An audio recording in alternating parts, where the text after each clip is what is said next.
ನಮಸ್ಕಾರ ಸ್ನೇಹಿತರೆ, ಅಫ್ಘಾನಿಸ್ತಾನ ವಿರುದ್ಧದ ಮೊದಲ ಟಿ20 ಪಂದ್ಯಕ್ಕೆ ಹೀಗಿರಲಿದೆ ಟೀಮ್ ಇಂಡಿಯಾದ ಪ್ಲೇಯಿಂಗ್ 11 ತಂಡದಿಂದ ಹೊರಬಿದ್ದ ವಿರಾಟ್ ಕೊಹ್ಲಿ. ಹಾಗಾದರೆ ಭಾರತ ಹಾಗೂ ಅಫ್ಘಾನ್ ನಡುವಿನ ಮೊದಲ ಟಿ20 ಪಂದ್ಯಕ್ಕೆ ಟೀಮ್ ಇಂಡಿಯಾದ ಬಲಿಷ್ಠ ಪ್ಲೇಯಿಂಗ್ 11 ಯಾವ ರೀತಿಯಾಗಿರಲಿದೆ ಎಂಬುದನ್ನೇ ಇವತ್ತಿನ ಈ ಒಂದು ವಿಡಿಯೋದಲ್ಲಿ ತಿಳಿಸ್ಕೊಡ್ತಾ ಹೋಗ್ತೀನಿ.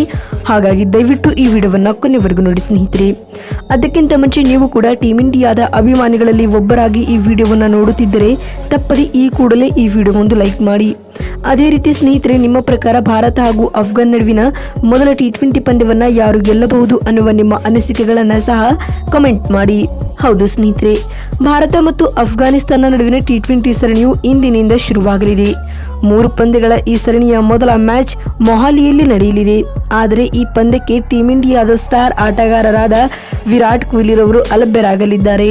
ವೈಯಕ್ತಿಕ ಕಾರಣಗಳಿಂದಾಗಿ ಇಂದಿನ ಪಂದ್ಯದಲ್ಲಿ ಕೊಹ್ಲಿ ಕಣಕ್ಕಿಳಿಯುತ್ತಿಲ್ಲ ಎಂದು ವರದಿಯಾಗಿದೆ. ಅತ್ತ ಅಫ್ಘಾನಿಸ್ತಾನ ತಂಡದ ಸ್ಟಾರ್ ಆಲ್ರೌಂಡರ್ ಆಗಿರುವ ರಶೀದ್ ಖಾನ್ ಕೂಡ ಈ ಸರಣಿಯಿಂದ ಹೊರಗುಳಿದಿದ್ದಾರೆ. ಹೀಗಾಗಿ ಅವರು ಈ 3 ಟಿ20 ಪಂದ್ಯಗಳನ್ನು ಮಿಸ್ ಮಾಡಿಕೊಳ್ಳಲಿದ್ದಾರೆ ಅಂತ ಹೇಳಬಹುದು ಸ್ನೇಹಿತರೆ.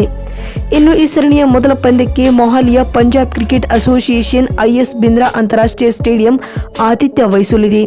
ಈ ಪಂದ್ಯವು ಭಾರತೀಯ ಕಾಲಮಾನದ ಪ್ರಕಾರ ರಾತ್ರಿ 7 ಗಂಟೆಗೆ ಶುರುವಾಗಲಿದೆ. ಅದಕ್ಕೂ ಮುನ್ನ 6:30ಕ್ಕೆ ಟಾಸ್ ಪ್ರಕ್ರಿಯೆ ಜರುಗಲಿದೆ ಸ್ನೇಹಿತರೆ. ಇನ್ನು ಈ ಪಂದ್ಯದ ನೇರ ಪ್ರಸಾರವು ಸ್ಪೋರ್ಟ್ಸ್ 18 ನೆಟ್ವರ್ಕ್ ಚಾನೆಲ್ಗಳಲ್ಲಿ ಇರಲಿದೆ. ಹಾಗೆ ಜಿಯೋ ಸಿನಿಮಾ ಆಪ್ನಲ್ಲಿ ಲೈವ್ ಸ್ಟ್ರೀಮಿಂಗ್ ಅನ್ನು ಫ್ರೀ ಆಗಿ ವೀಕ್ಷಿಸಬಹುದಾಗಿದೆ ಸ್ನೇಹಿತರೆ.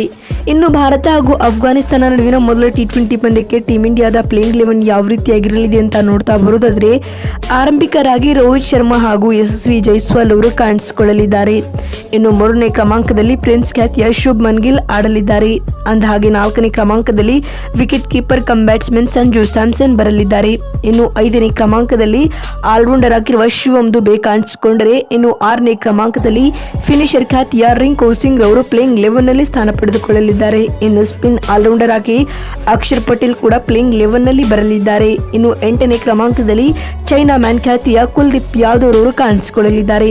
ಇನ್ನು 9ನೇ ಕ್ರಮಾಂಕದಲ್ಲಿ ವೇಗದ ಬೌಲರ್ ಆಗಿರುವ ಆವೇಶ್ ಖಾನ್ ಅವರು ಗುರುತಿಸಿಕೊಂಡರೆ, 10ನೇ ಕ್ರಮಾಂಕದಲ್ಲಿ ಇನ್ನೋರ್ವ ವೇಗದ ಬೌಲರ್ ಆಗಿರುವ ಪಂಜಾಬ್ನ ಅರ್ಶ್ದೀಪ್ ಸಿಂಗ್ ಕಾಣಿಸಿಕೊಳ್ಳಲಿದ್ದಾರೆ. ಇನ್ನು 11ನೇ ಮತ್ತು ಅಂತಿಮ ಕ್ರಮಾಂಕದಲ್ಲಿ ಮುಖೇಶ್ ಕುಮಾರ್ ರವರು ಟೀಮ್ ಇಂಡಿಯಾದ ಆಡುವ 11ರ ಬಳಗದಲ್ಲಿ ಗುರುತಿಸಿಕೊಳ್ಳಲಿದ್ದಾರೆ. ಬಂಧುಗಳೇ, ನೋಡಿದ್ರಲ್ಲ ಸ್ನೇಹಿತರೆ, ಭಾರತ ಹಾಗೂ ಅಫ್ಘಾನ್ ನಡುವಿನ ಮೊದಲ ಟಿ20 ಪಂದ್ಯದ ಪ್ಲೇಯಿಂಗ್ 11 ಯಾವ ರೀತಿಯಾಗಿರಲಿದೆ ಅಂತ ತಿಳಿಸಿಕೊಡುವ ನಮ್ಮ ಈ ಪ್ರಯತ್ನ ಬಹುಶಃ ನಿಮಗೆ ಇಷ್ಟವಾಗಿದ್ದಲ್ಲಿ ತಪ್ಪದೇ ಈ ಕೂಡಲೇ ಈ ವಿಡಿಯೋಗೊಂದು ಲೈಕ್ ಮಾಡಿ. ಅದೇ ರೀತಿ ಸ್ನೇಹಿತರೆ, ನಿಮ್ಮ ಪ್ರಕಾರ ಇಂದಿನ ಪಂದ್ಯದಲ್ಲಿ ಟೀಮ್ ಇಂಡಿಯಾದ ಯಾವ ಆಟಗಾರ ಅರ್ಧ ಶತಕ ಅಥವಾ ಶತಕ ಸಿಡಿಸುತ್ತಾನೆ ಅನ್ನುವ ನಿಮ್ಮ ಅನಿಸಿಕೆ ಮತ್ತು ಅಭಿಪ್ರಾಯಗಳನ್ನು ಸಹ ಕಮೆಂಟ್ ಮಾಡುವ ಮೂಲಕ ತಪ್ಪದೇ ತಿಳಿಸಿ.